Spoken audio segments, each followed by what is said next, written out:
1979. Na época não existia concurso, porque estavam suspensos, né, os concursos, mas havia carência na minha área, na área de educação artística. Então eles contratavam como professor colaborador. E aí você ficava, dependendo da sua atuação da escola, eles renovavam o seu contrato, era por um ano. Dependendo, eles dispensavam, entendeu? Até você aguardar um concurso. E aí, quando eu entrei na escola, eu já peguei a banda que era do mestre Minuca, né? E fui convidada, era a atividade artística que a gente tinha, era a banda e a fanfarra. E aí eu fui convidada logo de cara assim, para ser coordenadora da área, porque não tinha. A área era ligada, a minha área de educação artística era ligada à de comunicação e expressão, onde a Norma Argolo era a coordenadora. E aí eu comecei a sentir, assim, dentro da minha área, o que é que eu podia fazer. Então, eu comecei a incrementar as coisas, né? O teatro, por exemplo, eu reativei o teatro. Eu coloquei balizas na frente da fanfarra, porque na época, uma coisa interessante, havia o concurso de fanfarras do Estado. E sempre quem ganhava era a banda de Arapiraca. E o Breno ficava danado por causa disso. Não pode, porque nós temos a nossa banda, que era do Manduca, né? E que a gente poderia realmente estar sempre em primeiro lugar. A banda sempre tirava o segundo lugar. E a de Arapiraca, do Colégio Bom Conselho, que ganhava em primeiro lugar. Aí o Breno me chamou e disse assim, a gente precisa de ver o que vai fazer. Aí eu pensei, eu digo, olha, tem uma possibilidade. O Edson Ferro, que é o maestro da fanfarra, que ela ganha por causa dele, né? Por que você não contrata ele como professor colaborador? E aí ele contratou o Edson, e havia uma conjunção da banda com fanfarra. Era até, eles chamavam uma banda show. E a partir daí, entendeu? Eu coloquei balizas na frente, incrementei. Aí essa banda da escola começou a ganhar em primeiro lugar, por causa da vinda do Edson, entendeu? Então foi uma das coisas que eu consegui realizar ali, reativar o teatro através da Sheila, que ela foi para lá, entendeu? E folclore, eu criei um núcleo de folclore, onde nós tínhamos vários foguetes ali. Eu não sabia ensaiar, não sabia dançar, mas chamava uma pessoa para poder ajudar de fora da escola, e ela criava os grupos, e esses grupos fizeram muito sucesso aqui em Maceió, ao ponto, entendeu, de alguns alunos quererem ingressar na escola para participar dessas atividades artísticas. Nós temos muitos artistas aqui no estado de Alagoas, entendeu? E até na época se podia, se ele fazia uma prova de habilitação artística, principalmente com a banda, entendeu?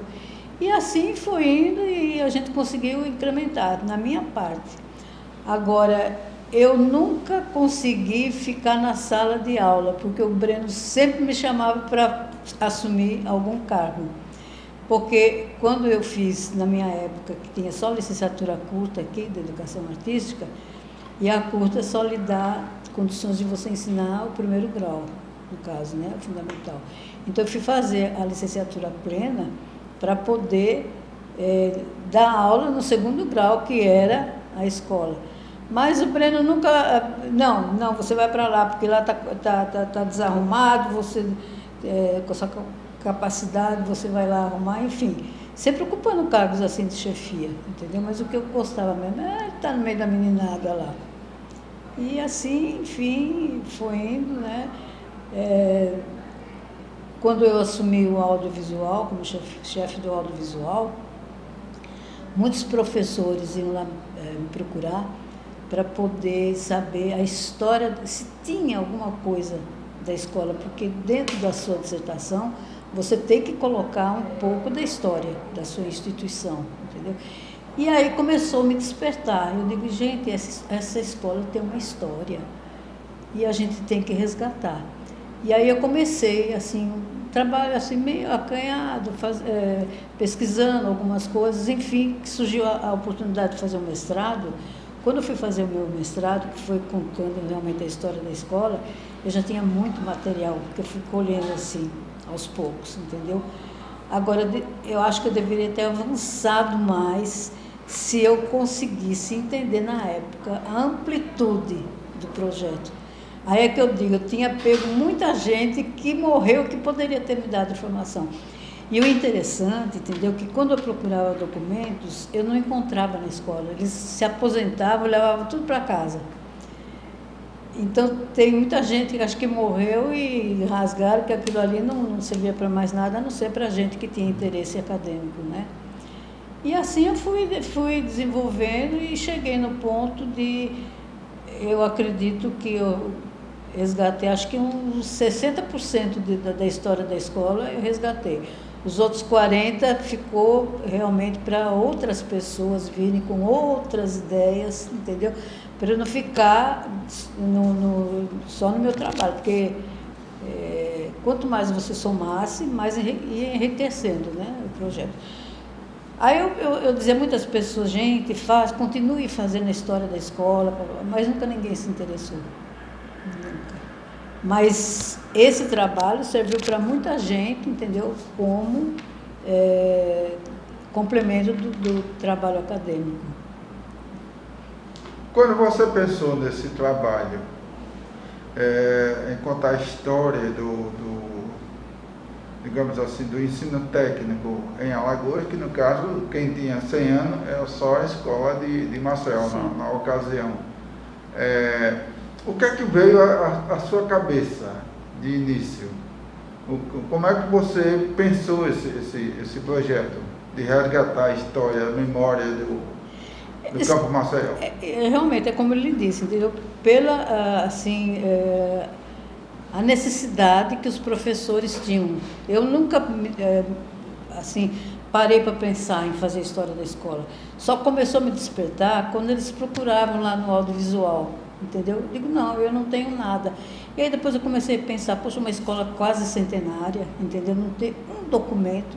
E aí eu comecei a me interessar por isso, a partir de lá, do audiovisual, entendeu? Então foi lá que despertou realmente o meu interesse e eu achava que tinha um valor muito grande, se eu conseguisse realmente fazer alguma coisa, né? E aí aos poucos eu comecei fazendo. Tanto é verdade que quando eu fui fazer o meu mestrado, o meu orientador foi o Elcio Versosa. Aí eu disse, Elcio, eu tenho já um monte de coisa. Aí ele disse, rasgue e comece a fazer tudo de novo, entendeu? Então ele me ajudou muito. Ele era muito exigente, entendeu? E realmente eu consegui fazer um trabalho assim bom em função da orientação do Elcio. Nesse livro você conta diversos episódios na questão política, na questão socioeconômica, que tem muita relação com a educação profissional, certo? Então você traz relatos políticos como a questão dos primeiros diretores, né, que um foi nomeado, depois houve uma dissidência com o outro, mudou de presidente, enfim. Conta alguns relatos que você conseguiu absorver, coletar e colocar como dados nesse livro, nesse aspecto político. Então, eu passei 25 anos da minha vida na escola, entendeu? E o que eu senti com aquela minha permanência na escola, com o que eu pesquisei, que sempre houve uma interferência política dentro da escola. Sempre. Os diretores, eles eram nomeados e apadrinhados, entendeu? Não era assim por um valor pessoal, realmente. Era quem sustentava no poder eram os políticos. E isso acontece, entendeu, com a fundação da escola, que o primeiro diretor, ele foi acusado, entendeu, de muitas coisas, e que afastaram ele da escola e colocaram outro. Então, mais tarde vieram reconhecer que o valor dele e tudo, mas sempre houve interferência política, em todas as direções, em todas. Não teve uma direção que eu acompanhei, que foi até sexta-feira, não, foi até o Roland, quando eu me aposentei. Todas com interferência política, todas. Houve intervenção na escola, houve muita coisa, entendeu? Então, sempre... E aí eu fico pensando, e os alunos assistindo tudo aquilo, né? Eles sabiam do que se passava dentro da escola, e eu pensava, poxa, tinha época que aluno dizia, os mais esclarecidos, eu tenho vergonha de estudar nessa escola, entendeu? Por conta desses diretores, por conta das intervenções políticas. Mas sempre foi assim. O Grêmio era uma coisa da direção. O Grêmio só funcionava se eles fossem assim a favor da direção. Se não fosse, vamos fechar. E fechavam mesmo, e fecharam. Entendeu? Então, sempre houve interferência política na escola. No período militar, você já estava na escola? Não, eu participei, eu fui à luta, eu fui para a rua. Nessa época eu morava em Marília, em São Paulo. Não estava lá na escola não, entendeu? Mas eu participei.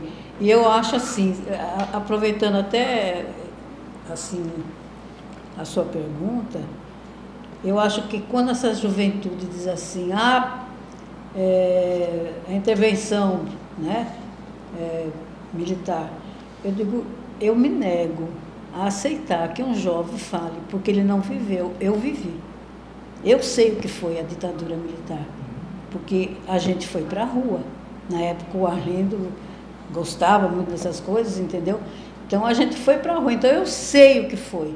Mas esses jovens dizem, porque a ditadura militar, porque não houve, porque houve, não sei o que tem lá. Então eu acho assim que eles não têm condições. É o que ouviram, entendeu? Então, aí eu me sinto até feliz na vida de saber que eu ainda estou aqui viva, pegando todas essas etapas, assim, desde a ditadura até agora, entendeu? Então, eu sei o que a gente passou, o que a gente sofreu, o que foi bom, o que foi ruim, eu sei. Mas esses jovens não sabem, não, eles sabem o que a gente fala, o que eles veem no jornal.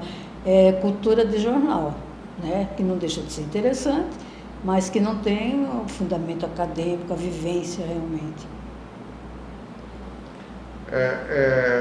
Mas você presenciou alguma interferência direta na escola, na questão da ditadura?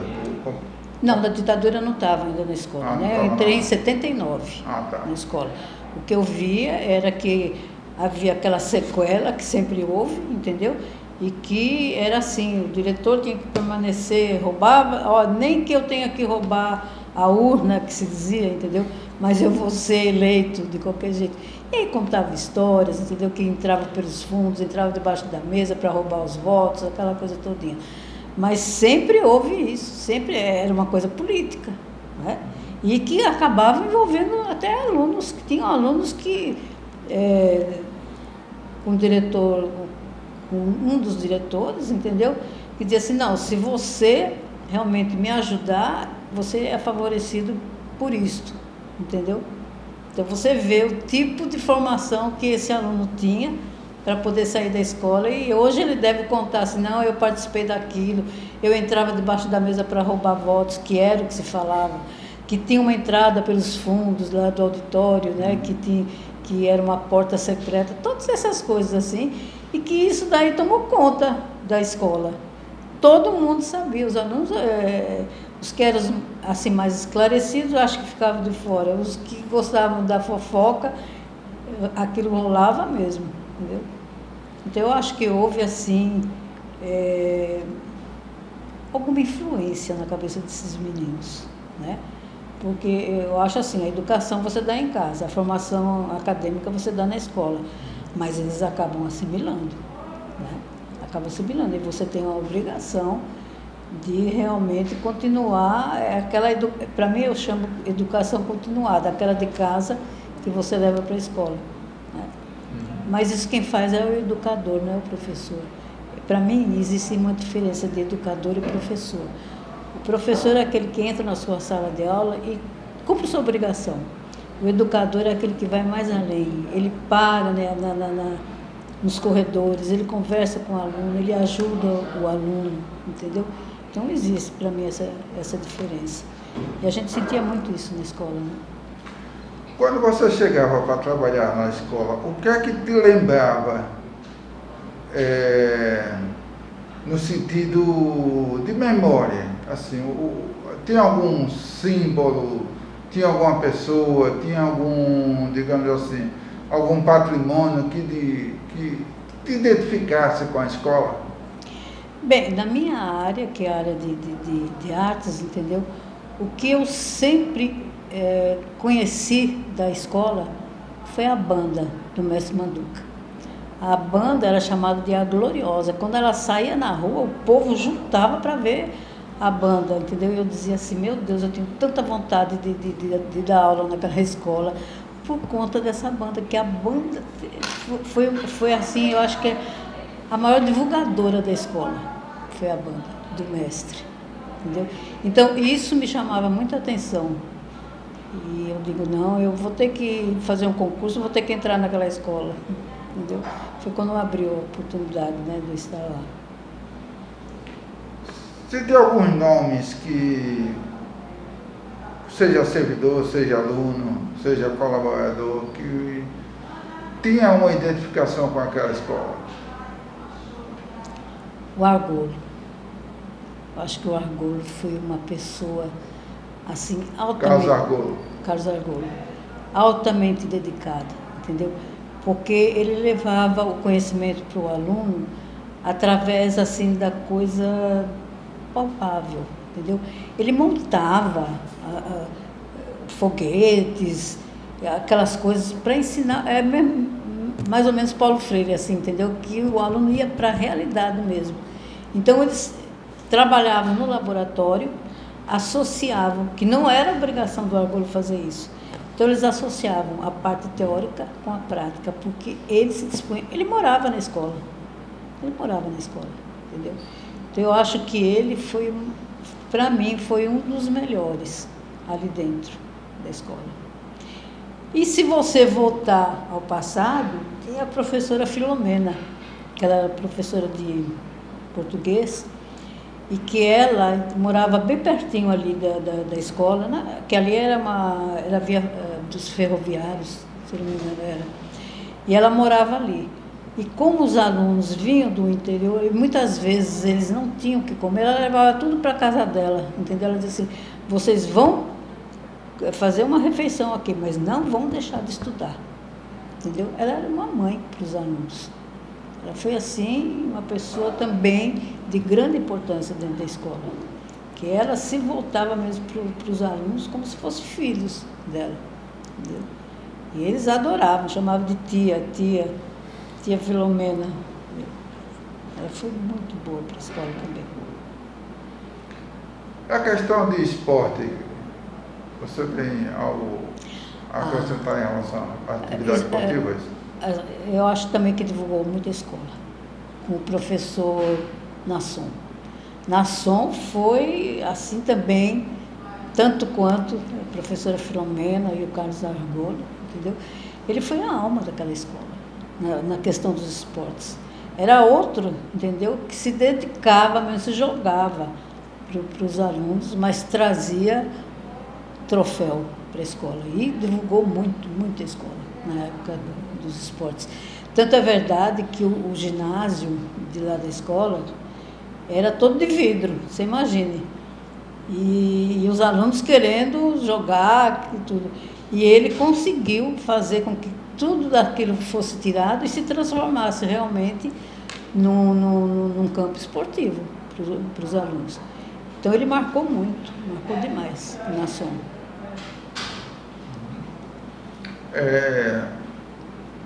Eu gostaria de que você falasse mais um pouquinho sobre os seus projetos também, né? Teve o projeto História do Meu Bairro, eu gostaria que você falasse um pouquinho sobre esse projeto de extensão, que também extrapolou os muros da escola, né? Foi.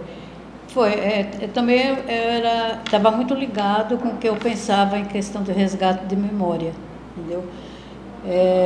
A gente mora no bairro e não conhece a sua história, né? Então, despertou essa vontade da gente passar isso para os alunos, entendeu?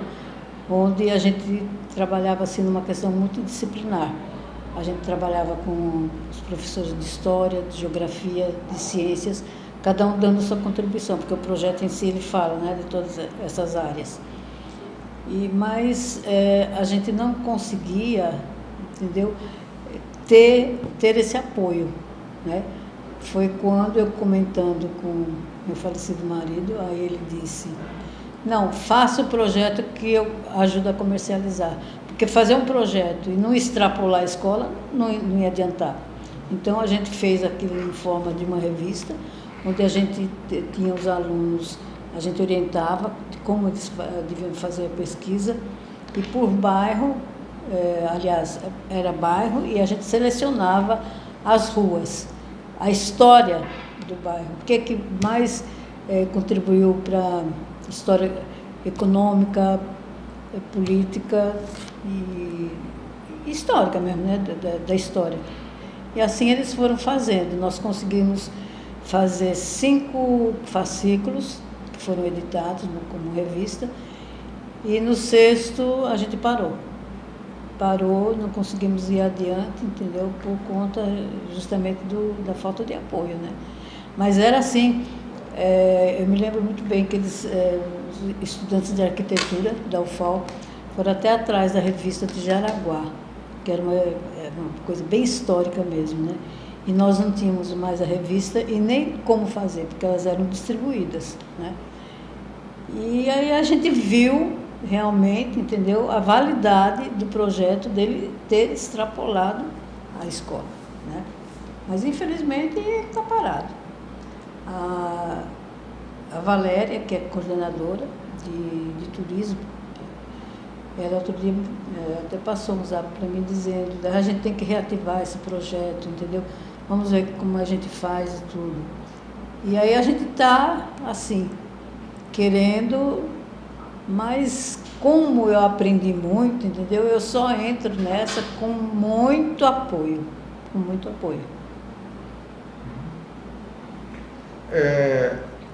Como é que você imagina que está hoje a memória do Campo Maceió, na sua cabeça? A memória, eu acho assim, o que eu sei é aquilo que eu resgatei, certo? Mas isso daí é dinâmico, né? Dinâmico. Então, a memória que a gente poderia ter praticamente não existe, porque você não tem uma coisa palpável assim para dizer assim, não, isso daqui pertenceu à escola, né? Então, a coisa assim do progresso, da dinâmica da escola, de ter reformado salas e, enfim, os móveis que eram antigos foram todos jogados, entendeu? Então você não tem mais. A não ser fotos, que eu doei todas as fotos lá para a escola, que eu fui pegando de pessoas que deram mesmo, entendeu? Então eu acho que o que a gente tem em questão de memória é esse livro, até que apareça outro, entendeu? E essas fotos ainda que sobraram, que podia ainda... Eu acho que podia se fazer um resgate, né? Não sei. Como você gostaria de ser lembrada pela escola? Como eu gostaria de ser lembrada? Como uma pessoa que amou muito aquela escola. Eu amei demais a escola, entendeu? A gente tinha lá os problemas e tudo, mas eu gostei muito, tenho assim uma boa lembrança da escola, entendeu? Eu acho que tudo que eu pude, eu fiz. Ao ponto até de quando eu entrei com o meu RSC, você tinha que fazer toda a história que você viveu na escola. Eu alcancei 300 pontos na escola, por tudo aquilo que eu fiz.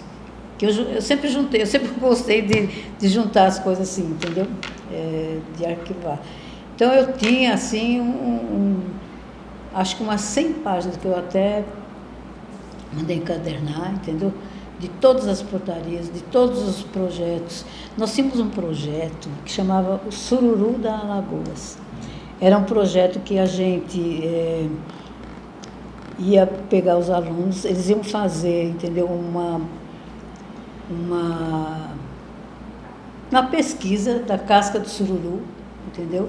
Nós íamos fazer hambúrguer de sururu e a casca a gente ia aproveitar através de pesquisa como seria aproveitado. Mas foi feito um AUE no projeto, aquela história, o lançamento do projeto, até hoje. Nunca tivemos um apoio, nunca. Bom, agora precisamos de levar os alunos para a beira da lagoa para começar a ver, acompanhar o trabalho. Não tinha ônibus, não tinha condições de levar, e o projeto morreu. Ele nasceu morto, o projeto, entendeu? E outro projeto também que eu tinha, que se chamava FIP, Feira de Informação Profissional. A gente queria, junto com o CIE estadual, não da escola sim, também ia colaborar. Nós íamos fazer uma feira de informações num grande espaço, onde nós teríamos todas as profissões, isso daí há 15 anos atrás, entendeu? Todos os conselhos regionais de engenharia, ou de odontologia, ou de medicina, todos, cada um com o seu stand, dando informação para o aluno, entendeu? Por que é que ele deveria fazer esse curso? Porque às vezes eles entram, assim, vão fazer vestibular muito jovens, né? Não têm a maturidade ainda para entender se é aquele caminho que deve seguir. Aí nós temos até um exemplo de um aluno que tinha lá na escola, o sonho dele era fazer odontologia. E aí ele era muito aplicado e tudo, e ele foi fazer o vestibular e passou. Mas ele era assim muito carente, ele era pobrezinho, e aí veio a decepção. Ele não teve condições de frequentar, porque o material de odontologia, embora seja uma faculdade federal, gratuita, entendeu? Ele não tinha dinheiro para comprar material. Se ele tivesse tido essa informação antes, ele não tinha perdido o tempo dele. Ele estaria em outra, entendeu? Então, a intenção da feira era essa, era orientar os alunos, entendeu? O caminho que eles deviam seguir. Era uma semana de feira. E passar lá no stand mesmo, teria uma espécie de um mini laboratório para informar o aluno.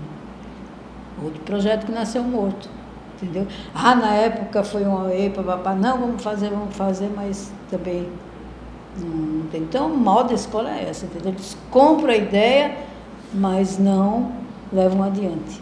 A ideia é boa porque divulga a escola, entendeu? Não, nós estamos trabalhando, estamos fazendo isso, mas ela morre ali mesmo. E aí eu desanimei, sabe? Eu digo, não vou. Eu desanimei depois terminei com a história do meu bairro. Eu me aposentei deixando o projeto ainda para ser executado, né? Mas aí a Valéria mandou me chamar, ela disse, eu não tenho tanta vontade de dar continuidade, entendeu? Mas eu não vejo como. E eu me dispus. Então, eu passei um ano indo lá na escola, 2 vezes por semana, orientando os alunos, trabalhando com ela. E nós temos 2, o bairro de Pajuçara e da Ponta da Terra, que é mais ou menos uma junção. Nós temos 2 bairros terminados sem ser editados.